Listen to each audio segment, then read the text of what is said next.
আসসালামু আলাইকুম। আজকের বিষয় সান ট্যান বা সান বার্ন। রোদে গেলে সোজা কথা কি, রোদে গেলেই যে রোদে পুড়ে যায় আমাদের ত্বক, এর পরিণতিতে ত্বকের যে সমস্যা হয় একে সান ট্যান বলে। প্রাথমিক স্টেজে হলে সান ট্যান হয়, যেমন রেডনেস হয়, লালচে রাগ হয়ে যায়, এটা সান ট্যান।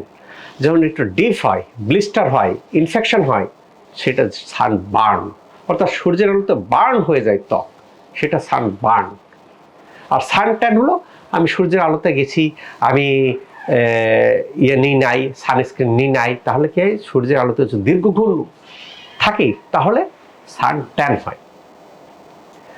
সান ট্যান হলে কি দেখতে অডলুকিং হয়, কি হবে, চামড়ার যে রংটাকে অন্যরকম লালচে আকার ধারণ করতে পারে, কালচে আকার ধারণ করতে পারে।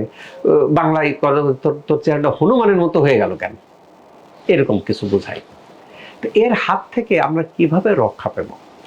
যদি সান বার্ন হয় তাহলে কিন্তু আগে ইনফেকশনটাকে কন্ট্রোল করার প্রয়োজন পড়ে।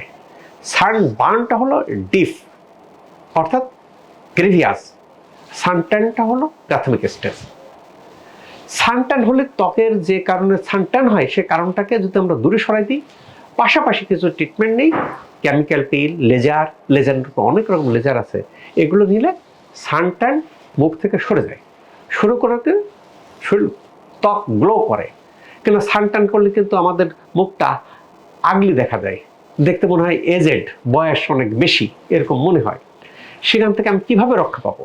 রক্ষা পাওয়ার উপায়, একটা ভালো লেজার সেন্টারে যাব, যাই লেজারের মাধ্যমে ট্রিটমেন্ট নেব।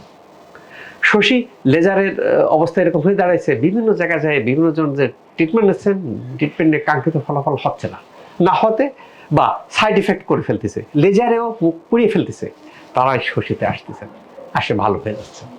যাদের মুখের বিভিন্ন রকমের দাগ আছে, হাইপার পিগমেন্টেশন আছে, ব্ল্যাক হেড আছে, আন্ডার আই, ব্ল্যাক সার্কেল, ব্রণ, অবাঞ্ছিত লোম, এগুলো দূর করার ক্ষেত্রে একটা আস্থার স্থান শশী স্কিন কেয়ার। এটা সপ্তাহে 7 দিন খোলা থাকে, সকাল 8টা থেকে রাত 8টা পর্যন্ত। যাদের ত্বকের গ্লো করার জন্য চেষ্টা করে থাকেন, ত্বকের দাগ দূর করার ক্ষেত্রে চেষ্টা করে থাকেন, যারা বিভিন্ন জায়গায় ট্রিটমেন্ট নিচ্ছেন বা কাঙ্ক্ষিত ফলাফল হচ্ছেন না, তাদের আস্থার স্থান শশী স্কিন কেয়ার। আল্লাহ তাআলা আমাদের সবার ত্বককে ভালো রাখুক, এই প্রত্যাশায় আমি doctor S M Shahidul Islam.